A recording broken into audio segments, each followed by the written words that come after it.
咁為咗減慢全球暖化同埋配合國家嘅環保減碳嘅國家政策咧，咁我係支持立法規管VOC 揮發性嘅產品啦，同埋 HFCs 個問題啦嘅一啲上限。咁我睇到文件咧就涉及，譬如無論係製冷劑同埋滅火劑，咁係咪兩個都係涉及30公斤或以上先會受呢個規管？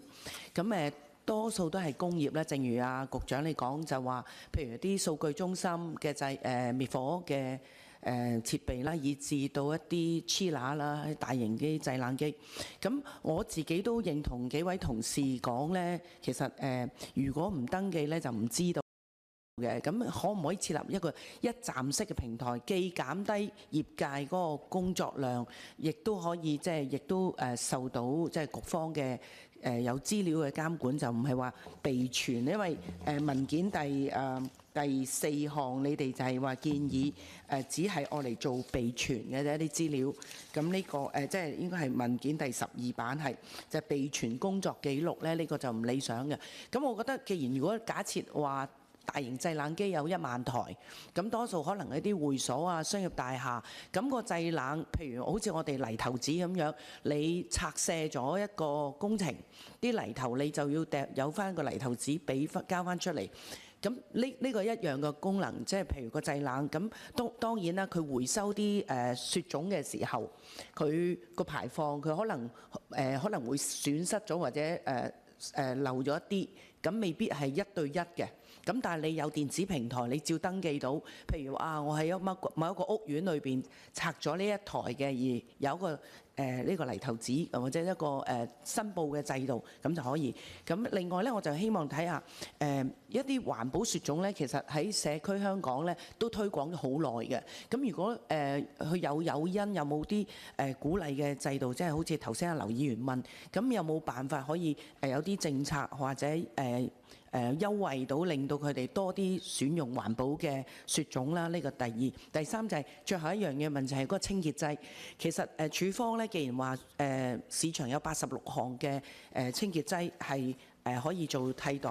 咁因為有啲係講緊浴室清潔劑啊，或者啲清潔啲地磚啊，咁其實啲清潔姐姐好辛苦噶嘛。你哋有冇即係實際考慮過？即係譬如好似當食環署一啲廁所咁，有啲實測係用到呢啲清潔劑之後咧，同而家嗰個功能一樣，可以做到即係除漬啊咁樣，變得即係加大我哋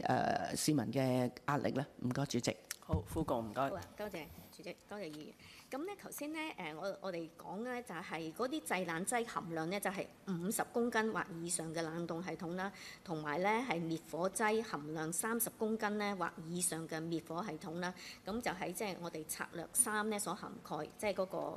範圍啦。咁而咧就係涉及嗰啲處所咧，就好似頭先所講咧，就係中央冷水機房啊、數據中心、大型超市、冷凍倉同埋危險品咧嘅倉庫嘅。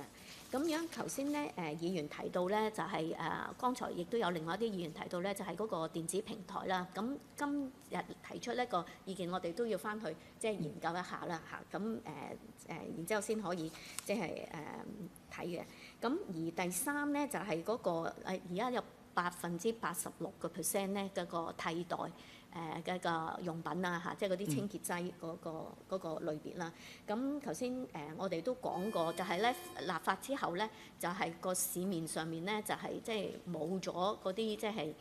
唔符合嗰個含量上限嗰啲貨品啦。咁即係主要都係呢啲適合嘅替代品咧喺市場啦。另外咧，我哋就有公眾教育啦。咁公眾教育除咗市民之外咧，即係我哋政府部門內部咧都會係即係同相關嘅部門同埋咧個營辦商佢嘅員工等佢知識咧，即係呢啲要求。咁其實咧響之前咧，我哋同業界持份者咧嘅